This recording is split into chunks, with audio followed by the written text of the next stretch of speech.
एक समय की बात है, किसी गांव में एक भिखारी रहता था। खाने की तलब में वह हर दिन घने जंगल को पार करके किसी न किसी के घर भिक्षा लेने जाया करता था। आज भी इसी तरह वह भिक्षा लेकर अपने घर की तरफ जा रहा था, लेकिन वह आज बहुत खुश हो रहा था। उसने फटे हुए जूते भी पहने हुए थे। वह खुशी में गुनगुनाते हुए जंगल के रास्ते अपने घर को लौट रहा था। उसी जंगल में एक राजा भी था, जो अपने हालात से बहुत दुखी होकर महल से भागकर वहां आराम कर रहा था। तभी राजा की नजर उस भिखारी पर पड़ती है। भिखारी को इतना खुश देखकर वह यह सोचने को मजबूर हो जाता है कि इस इंसान के पास कुछ नहीं है। फटे हुए कपड़े व पैरों में कटे फटे जूते होने के बावजूद भी यह कितना खुश नजर आ रहा है। और एक मैं हूं जो दिन रात एक करके अपनी प्रजा और परिवार वालों की सेवा करता हूं, लेकिन इसके बाद भी वो लोग खुश नहीं होते हैं। उन सभी को सिर्फ मेरी राजगद्दी चाहिए, और इसके लिए वे मुझे मरवाने का षड्यंत्र भी रच रहे हैं। दरअसल राजा ने एक दिन अपने महल में कुछ पहरेदारों को बात करते हुए सुन लिया था। वो आपस में बात कर रहे थे कि जैसे ही यह राजा मर जाएगा, उनकी आंखों का कांटा साफ हो जाएगा। राजा की पत्नी बहुत पहले ही उसे वह राजमहल को छोड़कर जा चुकी थी। राजा को कोई पुत्र भी नहीं था। इस वजह से उसके पास अपना कोई उत्तराधिकारी भी नहीं था। जिस दिन से राजा अपने खिलाफ इस षड्यंत्र के बारे में सुनता है, तब से वह बहुत ही सावधान रहने लगा था। इतना ही नहीं, एक दिन राजा के खाने में उसके भाई ने जहर मिलवा देता है, जिसके बारे में राजा को भनक भी नहीं थी। वो तो राजा जब खाना खाने बैठता है तो अचानक एक बिल्ली ने आकर वो खाना खा लेती है, और कुछ देर बाद वो बिल्ली वहीं मर जाती है। इस घटना के बाद से राजा अपने खिलाफ हो रहे षड्यंत्र के प्रति बेहद सतर्क हो जाता है। उसने अपने भाई से कहता है कि उसके मरने के बाद वह ही राजा बनेगा, इसलिए उसे राज्य की सारी जानकारी रखना जरूरी है। इसी वजह से एक दिन इन्हीं सब बातों से परेशान होकर राजा महल छोड़ देता है और बिना किसी को बताए वहां से भागकर वह उस जंगल में चला आता है। वह जंगल उसकी नगरी से बहुत दूर था, इस वजह से उसे वहां कोई पहचान भी नहीं सकता था। राजा जंगल में बहुत दिनों से रह रहा था, जिस वजह से उसके बाल भी काफी बड़े हो जाते हैं। उस भिखारी को देखकर राजा सोचता है कि हम दोनों ही इंसान हैं, बस फर्क है कि वह खुश इंसान है और मैं दुखी। राजा जल्दी जल्दी में महल से भागकर आया था, इसलिए उसने सुंदर मोतियों की एक माला, जरी हुए जूते, कीमती कपड़े और हाथों में सोने की अंगूठियां भी पहना होता है। जब भिखारी राजा को देखता है तो वह थोड़ा पीछे हट जाता है और सोचने लगता है कि मैंने तो कटे फटे कपड़े और जूते पहने हुए हैं। भीख न मिले तो मैं भूखा भी रह जाता हूं, लेकिन इसके तो ठाठ बाट ही अलग हैं। ये कितना खुशनसीब है कि इसने हीरे जवाहरात, सुंदर कपड़े और जूते पहने हुए हैं, लेकिन इसके बाद भी यह खुश नजर नहीं आ रहा है। वह ऐसे सोचता हुआ सोचा राजा के पास जाता है और उसके खुश न होने की वजह। तब भिखारी कहता है, आप तो बहुत अमीर परिवार के लगते हैं, शायद आप कहीं के राजा हैं। तब राजा कहता है, हाँ सही बोले तुम, मैं सूरतगढ़ का राजा हूं और अपना राज अपने भाई को देकर यहां पर आ गया हूं। मेरे घर वाले दौलत के चक्कर में मुझे मरवाने का षड्यंत्र कर रहे थे, उसी से बचने के लिए मैं यहां पर मन की शांति के लिए आया हूं। काफी दिनों से मैं ऐसी हालत में हूं, मेरी लंबी दाढ़ी देखकर लोग मुझे भगा देते हैं। रास्ते में जो भी फल फूल मिलता है वही खाकर गुजारा कर लेता हूं। आज मुझे बहुत तेज भूख लगी है, इसलिए मैं इधर उधर खाने की तलाश में घूम रहा हूं। तुम्हारे पास अगर कुछ खाने के लिए है तो कृपया मुझे थोड़ा खाने के लिए दे दो। भिखारी मुस्कुराते हुए राजा की तरफ देखता है और कहता है कि अगर तुम मुझे ये सोने की अंगूठी दोगे तो मैं तुम्हें खाना खिला सकता हूं। राजा यह सुनकर खुश हो जाता है। उसने अपनी अंगूठी भिखारी को दे देता है और बदले में उससे रोटी लेकर खा लेता है। भिखारी राजा से कहता है कि तुम और मैं दोनों ही अकेले हैं, चलो हम दोनों साथ में चलते हैं। दोनों साथ में चलते हुए एक घने जंगल में पहुंच जाते हैं। वहां पर वह आराम करने लगते हैं।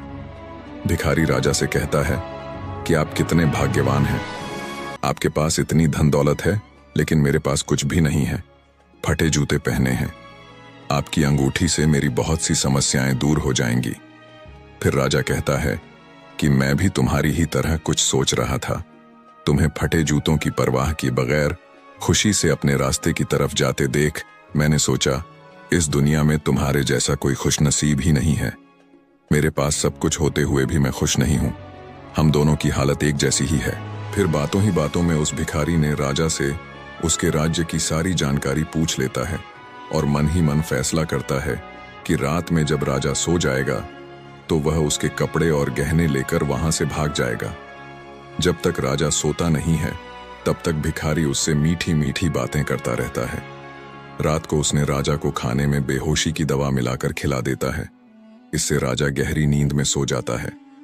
फिर भिखारी ने राजा के कपड़े व उसके सारे गहने पहनकर वहां से भाग जाता है। भिखारी राजा से बहुत दूर निकल जाता है, लेकिन रास्ते में उसे कुछ चोर पकड़ लेते हैं। उन्होंने उसे राजा समझकर पकड़ लेते हैं और उसका सारे कपड़े और गहने छीन लेते हैं। अब भिखारी के पास सिर्फ धोती ही बचती है। चोरों सब कुछ लूटने के बाद उसे एक पेड़ से बांध देते हैं और उससे पूछने लगते हैं कि वह कहाँ का राजा है। अगर नहीं बताओगे तो तुम्हें मारकर कहीं फेंक देंगे। भिखारी चोरों से कहता है कि वह राजा नहीं है। मैंने अपनी लालच की वजह से एक राजा के सारे कपड़े और गहने चोरी कर पहन लिए हैं। वह राजा अपने जीवन से दुखी है और जंगल में खाने के लिए भटक रहा है। चोर उससे बोलते हैं कि वह नाटक कर रहा है। उन्होंने फिर उससे पूछते हैं कि तुम कहाँ के राजा हो। भिखारी चोरों को बताता है कि वह राजा राय प्रताप है, जो सूरतगढ़ का राजा है। उसका भाई राय बहादुर उसके राज्य का मंत्री है। वह अभी जंगल में आराम कर रहा है, लेकिन चोर उसकी बात पर भरोसा नहीं करते हैं। उधर जब राजा की नींद खुलती है तो वह भिखारी को पुकारता है। उसने अपने सामान को देखता है तो उसके पास सिर्फ एक पोटली ही होती है, जिसमें उस भिखारी का कुछ सामान होता है। दूसरी तरफ वो चोर सूरतगढ़ के महल में पहुंच जाते हैं। वहां पहुंचकर वो राजा के भाई राय बहादुर से कहते हैं कि उनके पास उनका भाई है। अगर वो उसे जिंदा बचाना चाहते हैं तो उसके लिए उन्हें 3000 सोने के सिक्के देने पड़ेंगे। यह सुनकर राय बहादुर बोलता है, इसके लिए तुम्हें मेरे भाई को मुंह पर कपड़ा बांधकर राजमहल लाना होगा, तभी हम तुम्हें सोने के 3000 सिक्के देंगे। चोर उस भिखारी के मुंह पर कपड़ा बांधकर उसे राजमहल लाते हैं और उसे राय बहादुर के हवाले कर देते हैं। राजा के कपड़ों में भिखारी को देखकर राय बहादुर को यकीन हुआ कि यह उसका भाई ही है। वह सोचता है कि अब वो इसे मारकर खुद राजा बन जाएगा, लेकिन जब उसने भिखारी के मुंह से कपड़ा हटाया जाता है तो वह गुस्सा हो जाता है। उसने चोरों को कहता है कि मुझे पता था कि तुम लोग दौलत के चक्कर में मुझसे झूठ बोल रहे हो। यह आदमी मेरा भाई नहीं है।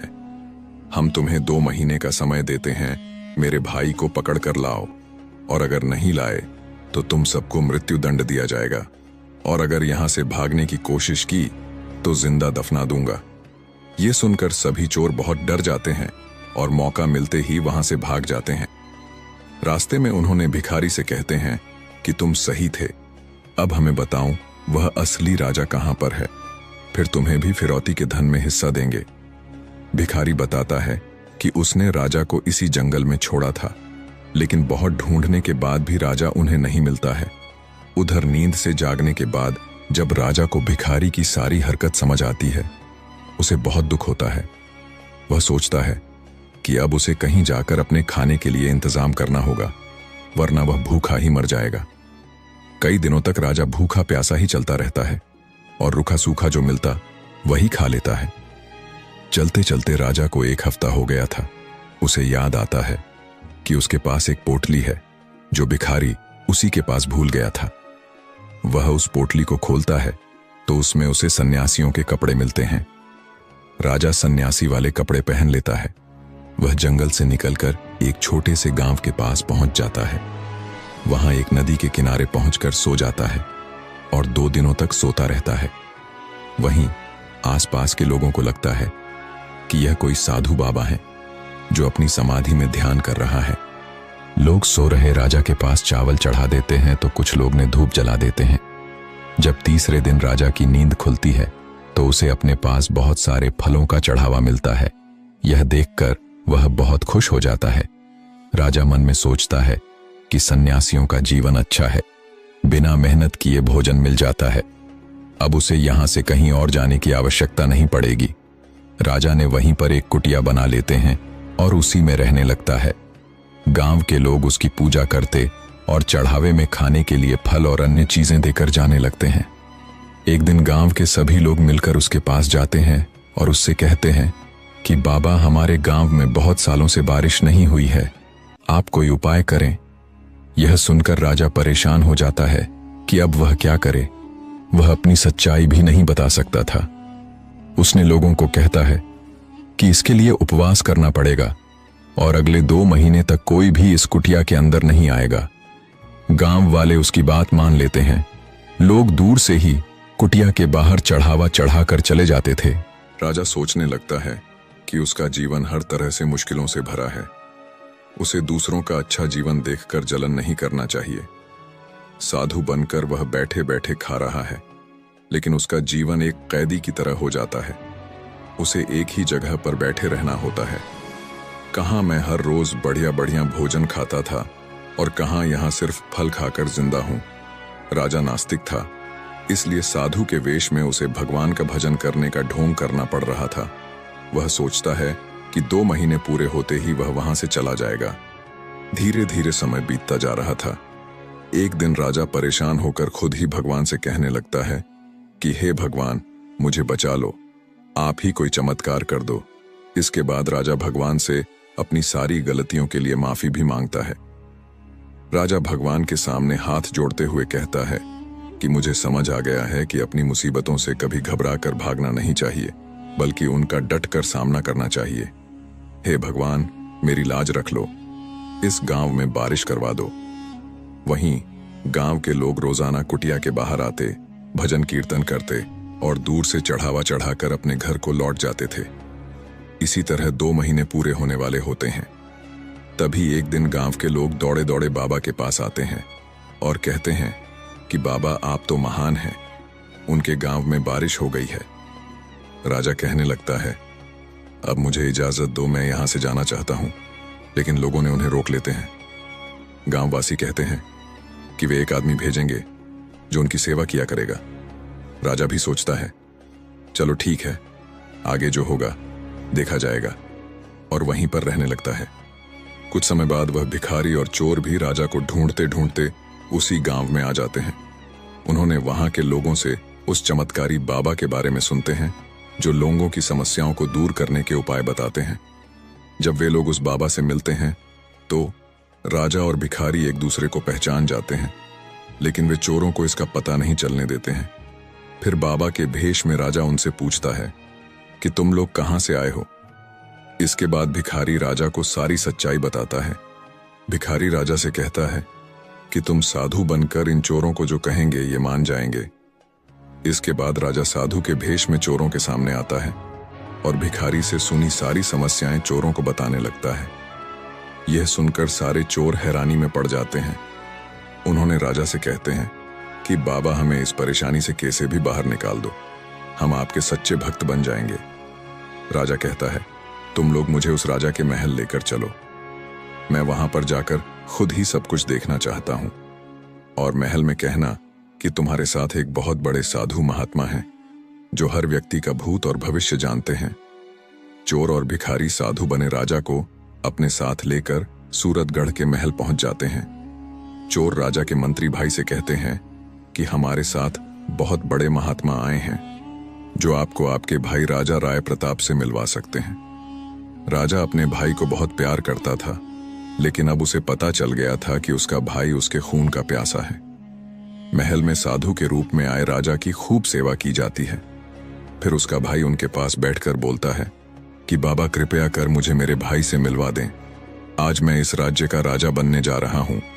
मेरा भाई बिना कुछ बताए महल छोड़कर यहां से चले गए हैं। फिर वो साधु के रूप में राजा चोरों के पास जाता है और उनसे कहता है कि मैं थोड़ी देर के लिए इसका राजा भाई बन जाता हूं। फिर उसने अपने राजसी कपड़े पहने और राज दरबार में आ जाता है। यह देखकर पूरी प्रजा हैरान हो जाती है।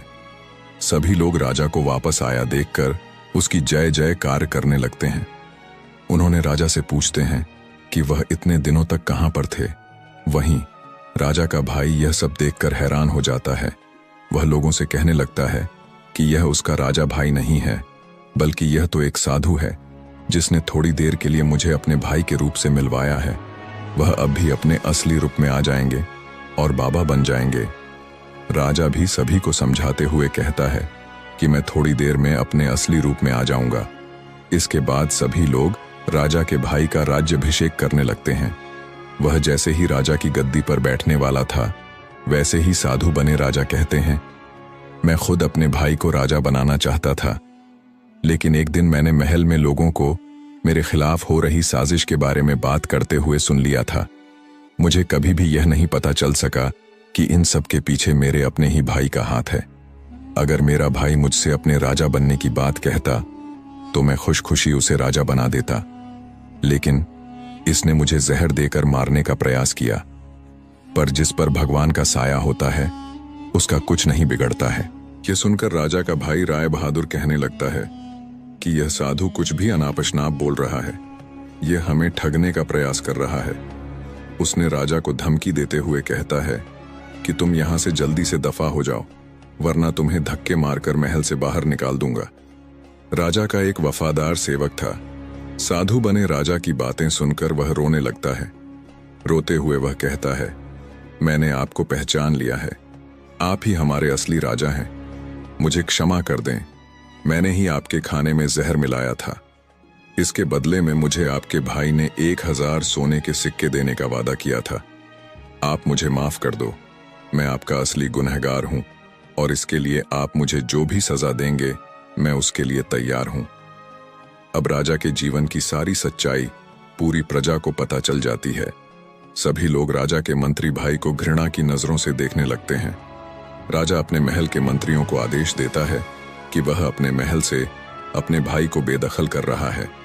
उसे आज ही 1 साल के लिए यह राज्य छोड़कर जाना पड़ेगा। जब उसे अपनी गलती का एहसास हो जाएगा तो वह महल में वापस आकर मेरे साथ काम करने का अधिकारी बन सकेगा। एक बार फिर से राजा राय प्रताप को अपने राज्य की राजगद्दी मिल जाती है और वह फिर से अपनी प्रजा की सेवा करने लगते हैं। राजा भिखारी को अपने महल का मंत्री बना देता है और चोरों को भी महल में माली का काम दे देता है। 1 साल बीतने के बाद राजा का भाई भी महल वापस आ जाता है। उसे अपनी गलती का एहसास हो जाता है। महल वापस आकर उसने अपने भाई से माफी मांगता है और पूरे कर्तव्य से अपना काम करने का वचन देता है।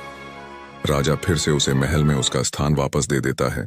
तो दोस्तों, हमारा वीडियो आपको कैसा लगा? अगर आपको ऐसे ही वीडियो पसंद है तो हमारे वीडियो को लाइक, कमेंट, शेयर व चैनल को सब्सक्राइब कर लें। वीडियो देखने के लिए धन्यवाद।